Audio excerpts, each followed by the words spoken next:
Hello friends, welcome back to my channel. তোমরা কেমন আছো? আশা করি তোমরা ভালো আছো। দেখো, আজ আমি বাড়িতে আবার রান্নার রেসিপি নিয়ে চলে আসলাম। এই ময়দা লুচি বানিয়েছি। দেখো, তোমাদেরও ভালো লাগবে। দেখেছো, এই যে এখন আমি মটরের ঘুগনি বানাবো খাসির কিমা দিয়ে, মাটন কিমা দিয়ে। তোমরাও বানিয়ে দেখো, ভালো লাগবে, তাই তোমাদের সাথে শেয়ার করলাম।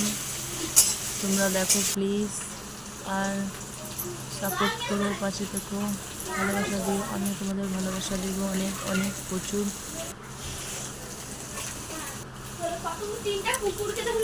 দেখো,